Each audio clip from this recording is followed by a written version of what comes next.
നവോത്ഥാനത്തിൻ്റെ കളിത്തൊട്ടിൽ എന്നറിയപ്പെടുന്ന ഫ്ലോറൻസ് സിറ്റിയിലാണ് ഞങ്ങളിപ്പോൾ എത്തിയിരിക്കുന്നത്. ഇത് ഞങ്ങൾ 3ാമത്തെ പ്രാവശ്യമാണ് ഫ്ലോറൻസ് വിസിറ്റ് ചെയ്യുന്നത്. ഇവർ 2ാമത്തെ പ്രാവശ്യമാണ്. ശരിക്കും പല പ്രാവശ്യം ഇതിൻ്റെ അടുത്തേക്കൂടെ ഞങ്ങൾ പോയിട്ടുണ്ട്. കാരണം ജനവയിൽ നിന്ന് റോമിന് പോകുമ്പോൾ സാധാരണ ഇതിൻ്റെ അടുത്തേക്കൂടെയാണ് പോകുന്നത്. ഫ്ലോറൻസിനോട് കൂടിയാണ് ഞങ്ങൾ പോകുന്നത്. ഇവിടെ കയറി വരാറില്ല എന്ന് മാത്രം. പക്ഷേ ഏറ്റവും മനോഹരമായിട്ടുള്ള സിറ്റികളിലൊന്നാണ്. മൈക്കലാഞ്ചലോ, ഡാവിഞ്ചി, ഇറ്റാലിയൻ ഭാഷാപിതാവായ ദാന്തെ അലിഘേരി, അങ്ങനെ നിരവധി പ്രമുഖരുടെ നാടാണ്. അത് ഏറ്റവും പ്രശസ്തമായിട്ടുള്ള കുറച്ച് സ്ഥലങ്ങളൊന്ന് കാണണം. കാലാവസ്ഥ ഭയങ്കര മോശമാണ്. ഞങ്ങൾ മുമ്പ് വന്ന് കണ്ടിരിക്കുന്ന സ്ഥലങ്ങളൊക്കെ തന്നെയാണ് കൂടുതലും. അപ്പോൾ ഒന്നും കൂടി, കാരണം കുട്ടികൾ കുറച്ച് വലുതായി കഴിഞ്ഞപ്പോൾ ഇപ്പോൾ അവർക്ക് അതിൻ്റെ ഒരു ശരിക്കും ഓർമ്മകളില്ല. അപ്പോൾ ഒന്നുകൂടി പുതുക്കാൻ വേണ്ടിയിട്ടാണ് വന്നിരിക്കുന്നത്. ഇവിടുത്തെ ലോക്കൽ ബസ്സിൻ്റെയും ട്രാമിൻ്റെയും എല്ലാം ടിക്കറ്റ് എടുക്കുന്ന ഒരു മെഷീനാണ്. ഒരു ടിക്കറ്റിന് €1.70 റേറ്റ്. ഞങ്ങൾ ട്രാം എടുത്ത് ഇവിടുത്തെ പ്രധാന റെയിൽവേ സ്റ്റേഷനായ സാന്ത മരിയ നൊവേലയിലേക്ക് പോവുകയാണ്. അവിടെ നിന്നാണ് ഞങ്ങളുടെ കാഴ്ചകൾ ആരംഭിക്കുന്നത്.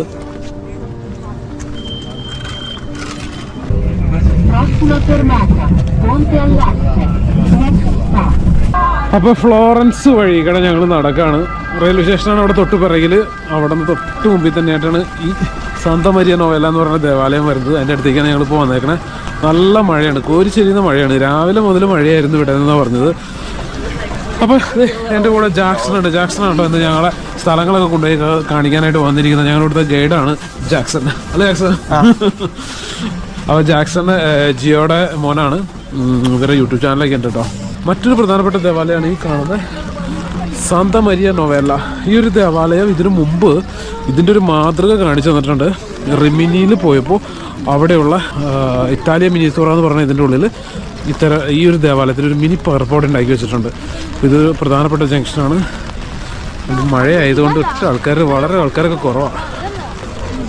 ആ പള്ളിയിലൊന്ന് കയറാനുള്ള ശ്രമം നടത്തിയതാണ്. അവിടെ കയറുന്നതിന് ടിക്കറ്റ് വേണം. പക്ഷെ 5:30 കഴിഞ്ഞ് ടിക്കറ്റ് വേണം. 5:30 ആൾക്കാരെ കയറ്റും. 6 മണിക്ക് കുർബാനയുണ്ട്. പറ്റിക്കഴിഞ്ഞാൽ അത് വന്ന് കാണാനും കൂടാനൊക്കെ നമുക്ക് നോക്കാം. അപ്പോൾ ആ പള്ളിയുടെ അടുത്തു നിന്നുള്ള ജംഗ്ഷൻ ഇത് നേരെ തിരിയുന്നത് പ്രധാനപ്പെട്ട ദേവാലയത്തിൻ്റെ അടുത്തേക്കാണ്. നടന്നു പോകാമെന്നുള്ള ദൂരമുള്ളൂ. ഫ്ലോറൻസിലെ ഏറ്റവും പ്രധാന കാഴ്ചകളിലൊന്നും ഏറ്റവും പ്രധാനപ്പെട്ട ഒരു ലാൻഡ്മാർക്കുമാണ് ഈ കത്തീഡ്രൽ പള്ളി. ഒരു സപ്പോർട്ടോ താങ്ങോ ഇല്ലാതെ നിർമ്മിച്ച ലോകത്തിലെ ഏറ്റവും വലിയ ഇഷ്ടിക താഴികക്കുടമാണ് ഇതിനുള്ളത്. മുന്നിൽ കാണുന്നത് ബാപ്റ്റിസ്റ്ററിയാണ്. പിന്നിലായി സ്ഥിതി ചെയ്യുന്നതാണ് പ്രധാന ദേവാലയം. 1296 ഇതിന്റെ നിർമ്മാണം ആരംഭിച്ച് ഏകദേശം 140 വർഷം എടുത്താണ് ഇത് പൂർത്തിയാക്കിയത്. യുനെസ്കോയുടെ ലോക പൈതൃക പട്ടികയിൽ ഉൾപ്പെട്ടിട്ടുള്ള ഫ്ലോറൻസിന്റെ ചരിത്ര കേന്ദ്രത്തിന്റെ ഭാഗം കൂടിയാണിത്. പള്ളിയുടെ പ്രധാന ഭാഗങ്ങളെല്ലാം പണിതീർത്തെങ്കിലും ഇത്രയും വലിയൊരു താഴികക്കുടം എങ്ങനെ നിർമ്മിക്കുമെന്ന കാര്യത്തിൽ വർഷങ്ങളോളം അനിശ്ചിതത്വം നിലനിന്നിരുന്നു. ഒടുവിൽ 1420 ഫിലിപ്പോ ബ്രുലെസ്കി എന്നുള്ള മഹാന്റെ നേതൃത്വത്തിൽ ഇതിന്റെ നിർമ്മാണം ആരംഭിച്ചത്. നിർമ്മാണ സാമഗ്രികൾ ഇത്രയും ഉയരത്തിലേക്ക് എത്തിക്കാൻ അദ്ദേഹം വലിയ ക്രെയിനുകളും ഹോയിസ്റ്റുകളും എല്ലാം സ്വന്തമായി രൂപകൽപ്പന ചെയ്തു. കല്ലുകളും ഇഷ്ടികകളും ഉയർത്താൻ കാളകളെ ഉപയോഗിച്ച് പ്രവർത്തിപ്പിക്കുന്ന യന്ത്രങ്ങൾ അദ്ദേഹം വികസിപ്പിച്ചെടുത്തു. സാധാരണ രീതിയിൽ ഇഷ്ടിക അടുക്കിയാൽ ഇത്രയും ഉയരത്തിൽ എത്തുമ്പോൾ അവ താഴേക്ക് പതിക്കാൻ സാധ്യതയുണ്ടായിരുന്നു. അതിനായി ഇഷ്ടികകൾ പ്രത്യേക രീതിയിൽ അദ്ദേഹം അടുക്കുകയാണ് ചെയ്തത്. അക്കാലത്ത് ഇത്രയും വലിയൊരു നിർമ്മിതി താങ്ങാൻ ആവശ്യമായ സാങ്കേതിക വിദ്യയോ മരത്തിന്റെ താങ്ങുകളോ നിലവിലുണ്ടായിരുന്നില്ല. താഴികക്കുടത്തിന്റെ ഭാരം കുറയ്ക്കാനായി അദ്ദേഹം 2 പാളികളുള്ള ഒരു ഘടനയാണ് നിർമ്മിച്ചത്. ഉൾഭാഗത്തെ പാളി കട്ടിയുള്ളതും പുറംഭാഗത്തെ പാളി ഭാരം കുറഞ്ഞതുമായിരുന്നു. ഇവ രണ്ടിനും ഇടയിലുള്ള വിടവ് ഭാരം കുറയ്ക്കാൻ സഹായിച്ചെന്ന് മാത്രമല്ല, ഇന്ന് അതിലൂടെ സഞ്ചരിച്ച് നമുക്ക് ഡൂമിന്റെ കാഴ്ചകൾ കാണാനായിട്ടും സാധിക്കും. പള്ളിയുടെ പുറംഭാഗം വളരെ മനോഹരമാണ്. വെള്ള, പച്ച, ചുവപ്പ് നിറങ്ങളിലുള്ള മാർബിൾ കല്ലുകൾ ഉപയോഗിച്ചിട്ടാണ് ഇത് നിർമ്മിച്ചിരിക്കുന്നത്. ഗോത്തിക് ശൈലിയിലാണ് ഇതിന്റെ നിർമ്മാണം. ഈ നഗരം വളരെ മനോഹരമായ രീതിയിൽ ചിത്രീകരിക്കണമെന്നും ഇവിടെയുള്ള കാഴ്ചകളെക്കുറിച്ചുള്ള ഐതിഹ്യങ്ങളും മറ്റും ഉൾപ്പെടുത്തണമെന്നും വിചാരിച്ചാണ് ഞാൻ എത്തിയത്. എന്നാൽ ഈ കനത്ത മഴ എല്ലാത്തിനും വിലങ്ങുതടിയായി. അപ്പോൾ ഈ പള്ളിയിൽ കയറുന്നതിന്, അല്ലെങ്കിൽ ബെൽ ടവറിൽ കയറുന്നതിന്, അല്ലെങ്കിൽ ബാപ്റ്റിസ്റ്ററിൽ കയറുന്നതിന് എല്ലായിടത്തും പൈസയുണ്ട്, ടിക്കറ്റുണ്ട്. പക്ഷേ ഇത്തരം പള്ളികളിലൊക്കെ കയറാനായിട്ട് ഏറ്റവും നല്ല വഴി എന്ന് പറയുന്നത് അവിടെ കുർബാന നടക്കുന്ന സമയത്ത് കയറുക എന്നുള്ളതാണ്. കുർബാന നടക്കുന്ന സമയത്ത് വിശ്വാസത്തിൽ കയറുന്നതിന് കുഴപ്പമില്ല. അല്ലാതെയും പ്രാർത്ഥിക്കാനായിട്ട് കയറാനായിട്ട് കുറച്ച് സമയമൊക്കെ തരുന്നുണ്ട് ഒരു ചാപ്പലിൻ്റെ ഭാഗത്ത്. പക്ഷെ അതിപ്പോൾ ഈ കുർബാന തുടങ്ങാറായതുകൊണ്ട് ഒരു അടച്ചേക്കാണ്. അപ്പോൾ 5 മണിക്ക് ഈ എല്ലാ ദിവസവും ഈ പള്ളിയിൽ ഇംഗ്ലീഷ് കുർബാന ഉണ്ട്.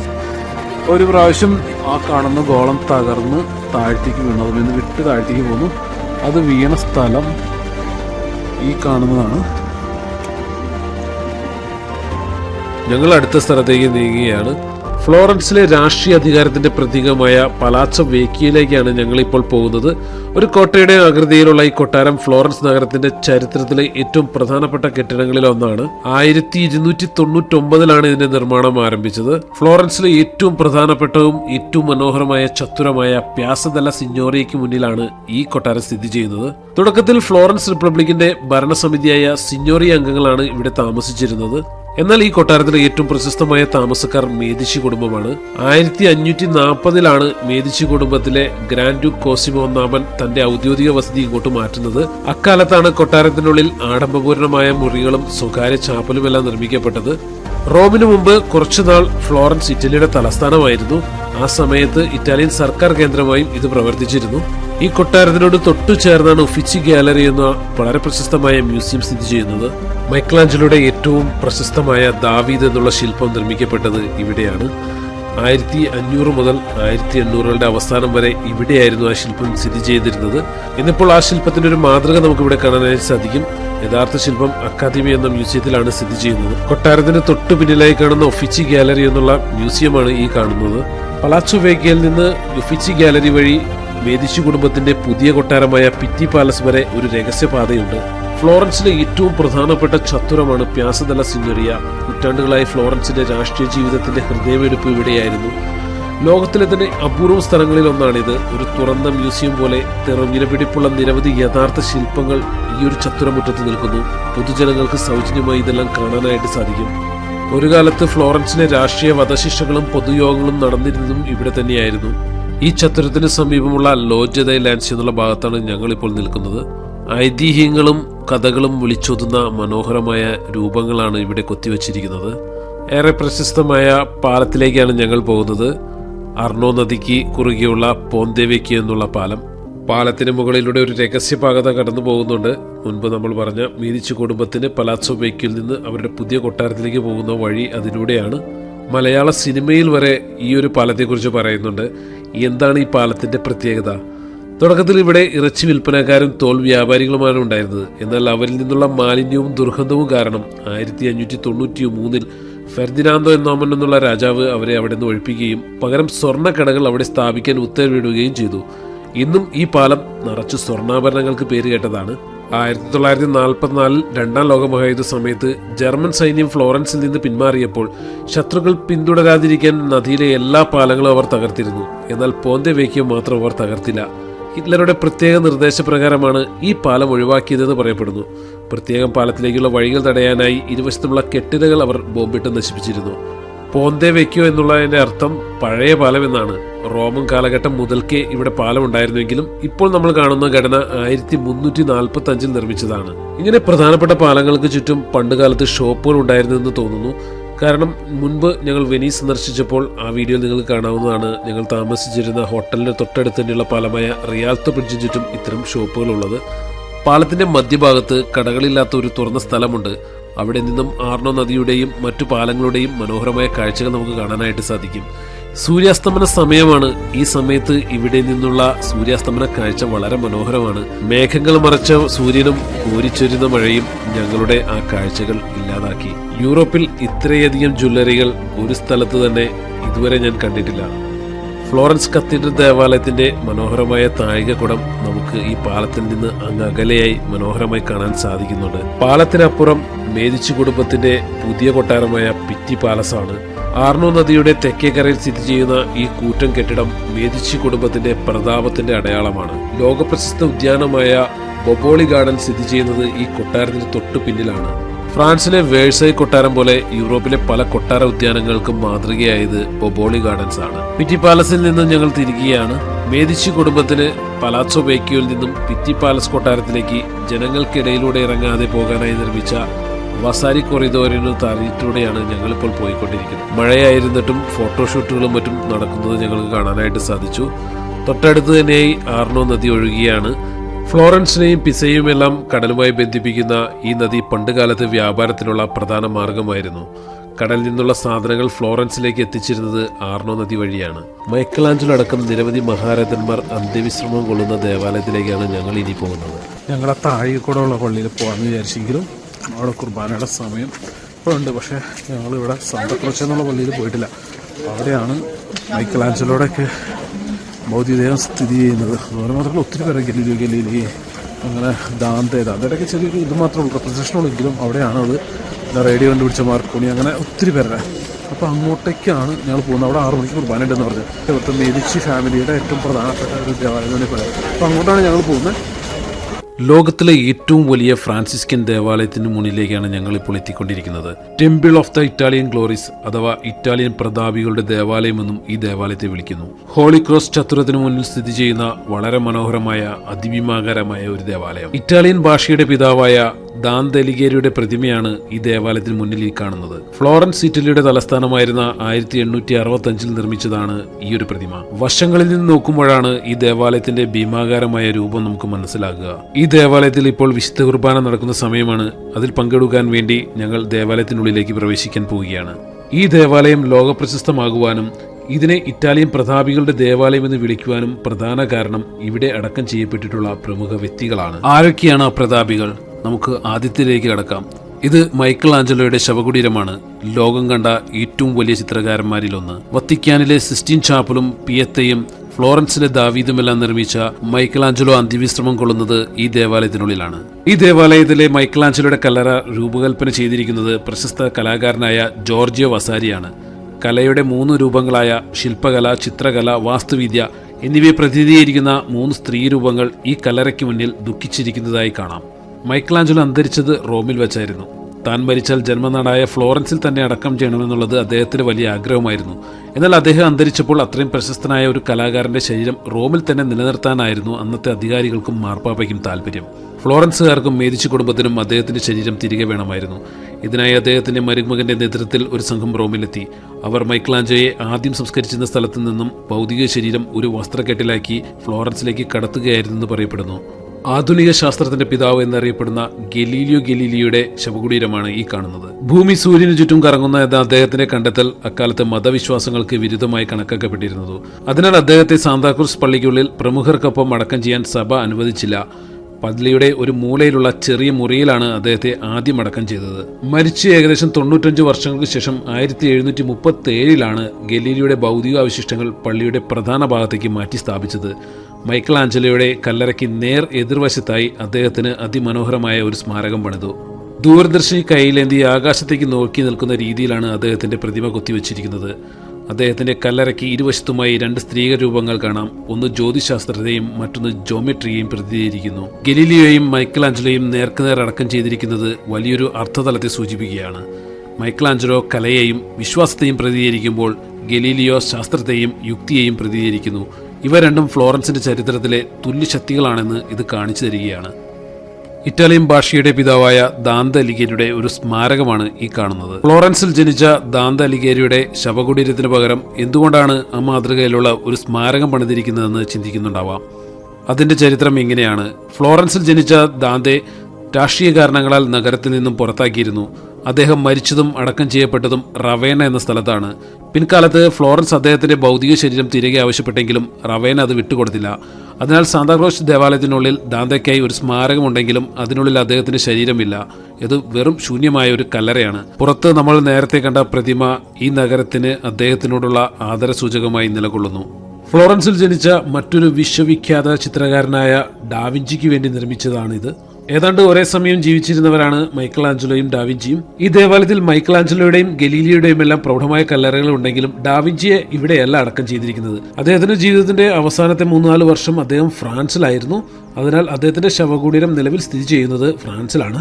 ഡാവിഞ്ചി, മൈക്കൽ ആഞ്ചലോ എന്നീ 2 പ്രതിഭകൾ തമ്മിലുള്ള കടുത്ത മത്സരം ഈ നഗരത്തിൽ നിലനിന്നിരുന്നു.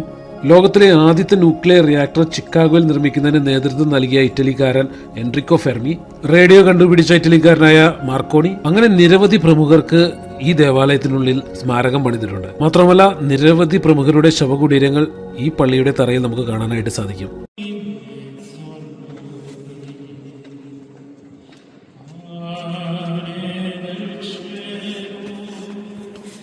അപ്പോൾ ഞങ്ങൾ കുർബാന കഴിഞ്ഞിറങ്ങി. ഞങ്ങൾ സാന്താക്രോസ് എന്ന് പറയുന്ന ഈ ദേവാലയത്തിലാണ് കുർബാന കണ്ടത്. അപ്പോൾ ഈ ദേവാലയത്തിൽ കയറാനായിട്ടൊക്കെ നമുക്ക് ടിക്കറ്റ് ചാർജ് ആവശ്യമുള്ളതാണ്. പക്ഷേ ഇതുപോലെ കുർബാനയുള്ള സമയത്ത് നമ്മൾ കയറുകയാണെങ്കിൽ നമുക്ക് ടിക്കറ്റിന് ആവശ്യമില്ല.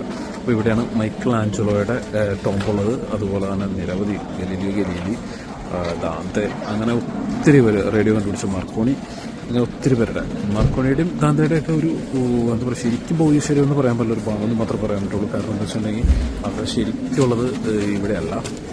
പക്ഷേ മൈക്കൽ ആഞ്ചലോ അല്ലെങ്കിൽ ഗലീലി അവരുടെയൊക്കെ ഇവിടെ തന്നെയാണ്. ഇത് മീഡിച്ചി എന്ന് പറഞ്ഞ ഫാമിലിയുടെ ഹെഡും ആ ഫാമിലിയുടെ ഭയങ്കര അവർക്ക് ഏറ്റവും പ്രിയപ്പെട്ട ഒരു ഇതാണ്. അതുകൊണ്ട് തന്നെ പ്രശസ്തരായ ഒത്തിരി പേരുടെ ടോമ്പുകൾ അന്ത്യവിശ്രമം കൊള്ളുന്ന സ്ഥലമാണ് ഈ ഒരു ദേവാലയം. പിന്നെ പ്രധാനപ്പെട്ട ദേവാലയം എന്ന് പറയുന്നത് സാന്ത മരിയ ദെൽ ഫിയോറെ എന്ന് പറയുന്ന ആ ദേവാലയമാണ്. അവിടെ ഞങ്ങൾ ഇതിന് മുമ്പ് വന്നപ്പോൾ ഉള്ളിൽ പ്രവേശിച്ചിട്ടുള്ളതാണ്. ഇന്നിപ്പോൾ പറ്റിയില്ല, മഴയായിരുന്നു ഇവിടെ കാലാവസ്ഥ. ഇപ്പോൾ ഇത്തിരി മഴ കുറഞ്ഞിട്ടുണ്ട്, രാത്രി ആയതുകൊണ്ടാണെന്ന് തോന്നുന്നു. നാളെ നോക്കട്ടെ, പറ്റിയ നാളെ പോവാം, അല്ലാതെ വേറെ വഴിയില്ലല്ലോ. പിന്നെ സാന്ത മരിയ നോവല്ല, അവിടെയും കുർബാനയുടെ സമയത്തൊക്കെ കയറാൻ പറ്റും. എല്ലാ പള്ളികളിലും കുർബാനയുടെ സമയത്ത് ഉള്ളിൽ കയറി കാണാൻ പറ്റും, അതിന് ടിക്കറ്റ് ചാർജ് നൽകണ്ട. പിന്നെ ഡൂമിൻ്റെ അവിടെ കയറാനായിട്ട് താഴെ കൂടെ കാണാനാണെങ്കിൽ ടിക്കറ്റ് എടുക്കണം കേട്ടോ. അതുപോലെ തന്നെ ക്ലോക്ക് ടവർ, അപ്പ് സ്ട്രീറ്റ് ഇങ്ങനെയുള്ള സ്ഥലങ്ങൾക്ക് കയറണമെന്നുണ്ടെങ്കിൽ ടിക്കറ്റ് എടുക്കണം. ഇല്ലെങ്കിൽ ഇങ്ങനെയുള്ള സമയത്ത് കുർബാനയായിട്ട് കയറി കഴിഞ്ഞിട്ട് നമുക്ക് ജസ്റ്റ് ഉള്ളൊക്കെ ഒന്ന് കണ്ടിട്ട് വരാൻ പറ്റും. ഇറ്റലിയിലെ പ്രതാപികളുടെ ദേവാലയത്തിൽ നിന്നും ഞങ്ങൾ പുറത്തേക്ക് ഇറങ്ങുകയാണ്. കഴിഞ്ഞ 2 ഫ്ലോറൻസ് യാത്രയിലും ഞങ്ങൾക്ക് ഈ ദേവാലയം സന്ദർശിക്കാൻ സാധിച്ചിരുന്നില്ല. വൈകുന്നേരം നേരമായി റെസ്റ്റോറൻറ്റുകളിൽ വൈകുന്നേരത്തെ ഭക്ഷണം തുടങ്ങിയിരിക്കുന്നു. മഴയ്ക്ക് അല്പം ശമനം വന്നിരിക്കുന്നു. ഫ്ലോറൻസ് നഗരത്തിന്റെ ഹൃദയഭാഗങ്ങളിലൂടെയാണ് ഞങ്ങളിപ്പോൾ സഞ്ചരിച്ചുകൊണ്ടിരിക്കുന്നത്. അതിനാൽ തന്നെ ഇവിടെ വ്യത്യസ്തമായ ഭക്ഷണങ്ങൾ നമുക്ക് ലഭിക്കും. വ്യത്യസ്തമായ പൂച്ചകൾ നിറഞ്ഞൊരു കഫേയാണിത്. പൂച്ചകളെ താലോലിക്കുന്നതിനും പ്രത്യേകം പണം നൽകണം. ഇറ്റലിയിലെ ടസ്കനി റീജിയണിലാണ് ഫ്ലോറൻസ് പട്ടണം വരുന്നത്. വളരെ പ്രത്യേകതയുള്ള നിരവധി ഭക്ഷണങ്ങൾ ഇവിടെ നമുക്ക് ലഭിക്കും. അതിൽ തന്നെ ലോകപ്രശസ്തമായ ഒരു വിഭവമാണ് ബിസ്തേക്കല്ല ഫ്യോറന്റീന അഥവാ ഫ്യോറന്റൈൻ സ്റ്റീക്ക്. ഇത് പശുവിന്റെ പുറംഭാഗത്തെ വാരിയലിനോട് ചേർന്നുള്ള ടീബോൺ ഭാഗമാണ്. മാസങ്ങളോളം ഏജ് ചെയ്തു വരുന്നവയ്ക്ക് വില കൂടും. ഇവിടെയുള്ള മിക്ക റെസ്റ്റോറന്റുകൾക്ക് മുന്നിൽ നമുക്കിത് കാണാനായിട്ട് സാധിക്കും. പിന്നീട് ഞങ്ങൾ ഇത് കഴിക്കാൻ വേണ്ടി പോകുന്നുണ്ട്. ഇപ്പോൾ ഞങ്ങൾ എത്തിയിരിക്കുന്നത് ഫ്ലോറൻസിലെ മെർക്കാത്ത നോവോ എന്ന ചന്തയ്ക്ക് സമീപം സ്ഥിതി ചെയ്യുന്ന കാട്ടുപന്നിയുടെ വെങ്കല പ്രതിമയ്ക്ക് മുന്നിലാണ്. ഇൽ പൊർച്ചുലീനോ എന്നറിയപ്പെടുന്ന ഈ പ്രതിമയുടെ മൂക്കിൽ ഉരസുന്നത് ഭാഗ്യം കൊണ്ടുവരുമെന്നാണ് ഇവിടുത്തെ പ്രധാന വിശ്വാസം. ആദ്യം പന്നിയുടെ തിളങ്ങുന്ന മൂക്കിൽ കൈകൊണ്ട് തലോടുക. അതിനുശേഷം ഒരു നാണയം പന്നിയുടെ വായിൽ വെക്കുക. നാണയം വായിൽ നിന്ന് താഴെ വീഴുമ്പോൾ അടിയിലുള്ള ഗ്രില്ലിന്റെ ഇടയിലൂടെ വെള്ളത്തിലേക്ക് വീഴുകയാണെങ്കിൽ നിങ്ങളുടെ ആഗ്രഹം സഫലമാകുമെന്നും നിങ്ങൾ വീണ്ടും ഫ്ലോറൻസിലേക്ക് തിരിച്ചെത്തുമാണ് ഇതിന്റെ ഐതിഹ്യം. ഞങ്ങൾ പലാച്ചോ വെയ്ക്കിയോ എന്നുള്ള കൊട്ടാരത്തിന് മുന്നിൽ വീണ്ടും എത്തിയിരിക്കുകയാണ്. ഫ്ലോറൻസ് നഗരത്തിലെ ഓരോ ചത്തുരത്തിലും ലോകപ്രശസ്തമായ ശില്പങ്ങളുടെ യഥാർത്ഥ മാതൃകകളോ പകർപ്പുകളോ കാണാം. പ്യാസ ദെല്ല സിഞ്ഞോറിയ എന്നുള്ള ഈ ഒരു ചത്തുരം അതിനൊരു ചെറിയ ഉദാഹരണം. ഇവിടുത്തെ കലാരൂപങ്ങളുടെയും കെട്ടിടങ്ങളുടെയും അമിതമായ ഭംഗി കണ്ട് സന്ദർശകർക്ക് തലകറക്കവും ബോധക്ഷയവും അനുഭവപ്പെടാറുണ്ട്. ഇതിനെ ഫ്ലോറൻസ് സിൻഡ്രോം എന്നാണ് വിളിക്കുന്നത്. ഈസ്റ്റർ ദിനത്തിൽ ഫ്ലോറൻസിൽ ഒരു വിചിത്രമായ ആഘോഷം നടക്കാറുണ്ട്. സ്കോർപിയോ ദെൽ കാരോ എന്നുള്ള അതിന്റെ വീഡിയോ നമ്മൾ മുൻപ് നമ്മുടെ ചാനലിൽ ഷെയർ ചെയ്തിട്ടുള്ളതാണ്. ഫ്ലോറൻസ് കത്തീഡ്രൽ ദേവാലയത്തിന്റെ താഴികക്കുടത്തിന്റെ മാതൃക ഉൾക്കൊണ്ടുകൊണ്ടാണ് വത്തിക്കാൻ ദേവാലയത്തിലെ വലിയ മകുടം നിർമ്മിക്കുന്നത്.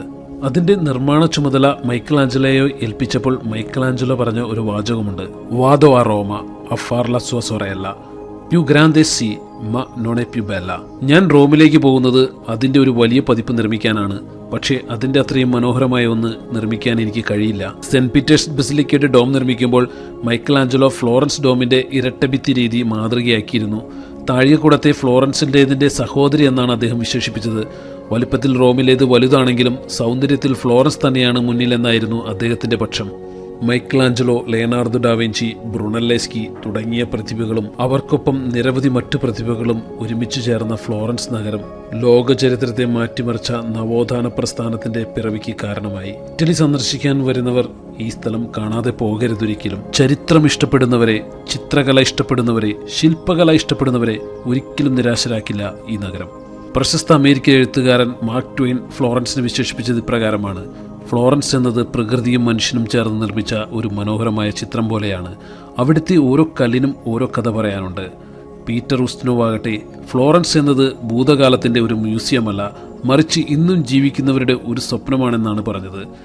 ഇറ്റാലിയൻ കവിയായ പെട്രാർക്കാർക്കട്ടെ പറഞ്ഞത് ഏറ്റവും മനോഹരമായ നഗരങ്ങളുടെ രാജ്ഞിയാണ് ഫ്ലോറൻസ് എന്നാണ്. ഇനി ഞങ്ങൾ ഭക്ഷണം കഴിക്കാനായി റെസ്റ്റോറൻറ്റിലേക്ക് പോവുകയാണ്. പ്രിയ സ്നേഹിതൻ ജിയോ ജോലി ചെയ്യുന്ന ബെല്ലവിസ്ത എന്നുള്ള റെസ്റ്റോറൻറ്റിൽ നിന്നാണ് ഇന്ന് വൈകുന്നേരത്തെ ഞങ്ങളുടെ ഭക്ഷണം. ഞങ്ങൾ ഏത് ഭക്ഷണം കഴിക്കണമെന്ന് സെലക്ട് ചെയ്യാൻ അവനെ തന്നെ ഞങ്ങൾ ഏൽപ്പിക്കുകയായിരുന്നു. ഞങ്ങൾക്ക് ഒട്ടും തെറ്റിയില്ല. ഏറ്റവും നല്ല ഭക്ഷണം തന്നെ ഞങ്ങളുടെ മുന്നിലെത്തി. വേവിച്ച പച്ചക്കറികൾക്ക് മുകളിൽ ആട്ടിൻപാലിൽ നിന്ന് എടുത്ത ചീസ് ഉരുക്കി ഒഴിച്ച് കൊണ്ടുവന്നിരിക്കുന്ന ഒരു വിഭവമാണിത്. വളരെ രുചികരമായിരുന്നു. ആർട്ടിച്ചോക്ക് കൊണ്ടുണ്ടാക്കിയ റിസോത്തയാണ് അക്കുവിന് വേണ്ടി എത്തിയത്. ടസ്കനിയുടെ പ്രത്യേകതയായ പീച്ചി പാസ്തയിൽ മിൻസ് ചെയ്ത ഇറച്ചി ചേർത്തുണ്ടാക്കുന്ന പൊളോഞ്ഞിച്ച് സൂഗിയിലാണ് റയാനും ജാക്സണും എത്തിയത്. ഇവിടുത്തെ ഏറ്റവും പ്രശസ്തമായ മുൻപ് ഞാൻ കാണിച്ചിട്ടുള്ള ഫൊറന്റീൻ സ്റ്റീക്കാണ് ഞങ്ങൾക്കായി എത്തിയിരിക്കുന്നത്. ഈ സ്റ്റീക്ക് എപ്പോഴും വളരെ കട്ടിയുള്ളതായിരിക്കും. സാധാരണയായി 3 മുതൽ 4 വിരൽ വരെ കട്ടി അഥവാ 5 സെന്റിമീറ്ററോളം കട്ടി ഇതിനുണ്ടാകും. ഇതിന് കുറഞ്ഞത് 1 കിലോ മുതൽ 1.5 കിലോ 2 കിലോ വരെ ഭാരവും ഉണ്ടാകും. അതിനാൽ ഇത് സാധാരണയായി 2 അതിലധികം പേര് ചേർന്നായിരിക്കും കഴിക്കുക. ഇത് കൽക്കരി ഉപയോഗിച്ചിട്ടുള്ള ഗ്രില്ലിൽ വളരെ ഉയർന്ന ചൂടിൽ വേവിക്കുന്നു. ഫ്ലോറന്റൈൻ സ്റ്റീക്ക് ഒരിക്കലും പൂർണ്ണമായി വെന്ത രീതിയിൽ കഴിക്കില്ല. പുറംഭാഗം നല്ലവണ്ണം മൊരിഞ്ഞും ഉൾഭാഗം ചുവന്ന് മൃദുവായി ഇരിക്കുന്നതാണ് ഇതിന്റെ യഥാർത്ഥ രുചി. ഇതിൽ മസാലകളൊന്നും ചേർക്കില്ല. ഇറച്ചി വെന്ത് കഴിഞ്ഞാൽ അല്പം ഉപ്പ് മുകളിൽ തൂകും, അത്രമാത്രം. ഒരിക്കലും ഇത് മുഴുവനായി വേവിച്ചു കൊണ്ടുവരാൻ ആവശ്യപ്പെടരുത്. അങ്ങനെ ആവശ്യപ്പെട്ടാൽ ഷെഫ് ചിലപ്പോൾ ദേഷ്യപ്പെടുവാനും സാധ്യതയുണ്ട്. ഇറച്ചി നന്നായി വേവിച്ചു മാത്രം കഴിച്ചിട്ടുള്ള നമുക്ക് ആദ്യം ചിലപ്പോൾ ഇത് ഇഷ്ടപ്പെട്ടില്ല എന്ന് വരാം. ഇറച്ചിയും മറ്റു ആഹാരങ്ങളും അതിന്റെ യഥാർത്ഥ രുചി അറിഞ്ഞു വേണം കഴിക്കാൻ എന്നാണ് ഇവിടുത്തുകാർ പറയുക. അങ്ങനെ കഴിച്ചാൽ പിന്നീട് അതായിരിക്കും നമുക്ക് ഏറ്റവും ഇഷ്ടപ്പെടുക. അങ്ങനെ പലവട്ടം കഴിച്ചവർ ഈ ഇറച്ചി കഴിക്കുമ്പോൾ ഇങ്ങനെയിരിക്കും. Felice. Papà dai prova anche te? അവസാനം ബദാം കാരമലൈസ് ചെയ്ത മധുരവും എത്തി. അടുത്ത ദിവസം രാവിലെ തന്നെ Michelangelo സ്ക്വയറിലേക്ക്. What do you think of Florence? Excuse me? Florence, Italy. Florence la Arno River side la sunset ആണ് ലോകത്തിലെ ഏറ്റവും romantic. The food, the art, the fashion, the wine. സൈഡിലെ സൺസെറ്റിനേക്കാളും റൊമാൻറ്റിക് ആയ സൺസെറ്റ് ഫ്ലോറൻസിലുണ്ട്. Piazzale the Michelangelo. മൈക്കലാഞ്ചലോയുടെ പേരിലുള്ള ഒരു സ്ക്വയർ ആണ് സൗത്ത് ഓഫ് ദി സിറ്റി. ഫ്ലോറൻസിലെ ഏറ്റവും ബ്രെത്ത് ടേക്കിംഗ് വ്യൂസും അവിടെ നിന്നാണ്. The sun, the art, the wine, എല്ലാം അവിടുത്തെ കഴിഞ്ഞുള്ളൂ ഫ്ലോറൻസിൽ. DQ ആ സിനിമയിലെ ഡയലോഗിൽ പറഞ്ഞ സ്ഥലമാണിത്, പ്യാസലെ മൈക്കലാഞ്ചലോ. ഫ്ലോറൻസിലെ ഏറ്റവും മനോഹരമായ കാഴ്ചകൾ സമ്മാനിക്കുന്ന സ്ഥലം. ഫ്ലോറൻസിലെ ഞങ്ങളുടെ 2ാം ദിനം ആദ്യം ഞങ്ങൾ വന്നിരിക്കുന്നത് ഇങ്ങോട്ടാണ്. ഇന്നലെ നഗരത്തിനുള്ളിൽ ഞങ്ങൾ ചുറ്റി സഞ്ചരിച്ച പ്രധാന കാഴ്ചകളെല്ലാം ഞങ്ങൾക്ക് ഇവിടെ നിന്ന് കാണാൻ സാധിക്കുന്നുണ്ട്. അതിൽ ഏറ്റവും മനോഹരം കത്തീഡ്രൽ ദേവാലയവും അതിന്റെ താഴികക്കുടവും തന്നെ. സൂര്യൻ അസ്തമിക്കുമ്പോൾ നഗരത്തിനുണ്ടാകുന്ന സ്വർണ്ണ നിറം കാണാൻ ധാരാളം സഞ്ചാരികൾ ഇവിടെ എത്താറുണ്ട്. അതിമനോഹരമായിട്ടുള്ള മൈക്കലാഞ്ചലോ സ്ക്വയറിലാണ് ഞങ്ങളിപ്പോൾ നിൽക്കുന്നത്. വളരെ മനോഹരമാണ് ഇവിടുത്തെ ഭംഗി എന്ന് പറയുന്നത്. കാണുന്ന പോലെ ഫ്ലോറൻസ് പട്ടണം മുഴുവൻ നമുക്ക് കാണാൻ പറ്റും. ഇത് നല്ലൊരു ദിവസമായിരുന്നു. പക്ഷേ ഞങ്ങൾ ഇന്നലെ വൈകുന്നേരം ഇവിടെ കാണാനായിട്ട് ഇറങ്ങി കഴിഞ്ഞപ്പോൾ ഭയങ്കര മഴയായിരുന്നു. അതുകൊണ്ട് തന്നെ നല്ല കാഴ്ചയുണ്ട്. ഇവിടുന്ന് നല്ല ഭംഗിയാണ് ഇവിടുത്തെ കാഴ്ചകൾ. ഈ ഒരു സ്തൂപമാണ് ദാവീദിന്റെ ഷേപ്പിലുള്ളത്. അതാണ് പ്രധാനമായിട്ട് ഇതിന്റെ ജംഗ്ഷനുള്ളത്. പക്ഷെ ഇവിടെ നിന്നുള്ള കാഴ്ചയാണ് ഏറ്റവും മനോഹരം. അപ്പോൾ അതിമനോഹരമായിട്ടുള്ള ഫ്ലോറൻസ് പട്ടണത്തിലെ കാഴ്ചകൾ ഇവിടെ അവസാനിപ്പിക്കുകയാണ്. ഇനി ഞങ്ങൾ ചോക്ലേറ്റിന്റെ നഗരത്തിലേക്ക് പോവുകയാണ്. ചോക്ലേറ്റിന്റെ നഗരം 2 ഉണ്ട്. ഒന്ന് ടൂറിനും ഒന്ന് പെറൂജിയാണ്. പെറൂജിയിലേക്കാണ് ഞങ്ങൾ പോകുന്നത്. അവിടെ ചോക്ലേറ്റ് വീട് കാണണം, ചോക്ലേറ്റ് ഹോട്ടലിൽ താമസിക്കണം. അപ്പോൾ ആ കാഴ്ചകളാണ് ഇനിയുള്ള വീഡിയോയിൽ വരാൻ വേണ്ടി പോകുന്നത്. മനോഹരമായ ഫ്ലോറൻസ് പട്ടണത്തിൽ നിന്നും ഞങ്ങൾ വിടവാങ്ങുകയാണ്. ടസ്കനി റീജിയണിന്റെ തലസ്ഥാനമായ ഫ്ലോറൻസിൽ നിന്നും ഉംബ്രിയ റീജിയന്റെ തലസ്ഥാനമായ പെറൂജിയിലേക്കാണ് ഞങ്ങൾ പോകുന്നത്. അസീസി, സ്പെല്ലോ, സ്പൊളേത്തോ, മാർമൊറ വെള്ളച്ചാട്ടം തുടങ്ങി ഉംബ്രിയ റീജിയണിലെ നിരവധി സ്ഥലങ്ങൾ ഞങ്ങൾ ഇതിനകം സന്ദർശിച്ചിട്ടുണ്ട്. അതിന്റെ വീഡിയോകൾ നിങ്ങൾ ഇതിനകം കണ്ടിട്ടുണ്ടാകും. ആ റീജിയണിന്റെ തലസ്ഥാനമായ പെറൂജിയിലേക്കാണ് ഞങ്ങൾ ഇപ്പോൾ പോകുന്നത്. ത്രസിമനോ തടാകക്കരയും പിന്നിട്ടാണ് പെറൂജിയ എന്നുള്ള ചോക്ലേറ്റ് നഗരത്തിലെത്തുക. അവിടുത്തെ ചോക്ലേറ്റ് കാഴ്ചകളുമായി അടുത്ത വീഡിയോയിൽ നമുക്ക് വീണ്ടും കാണാം.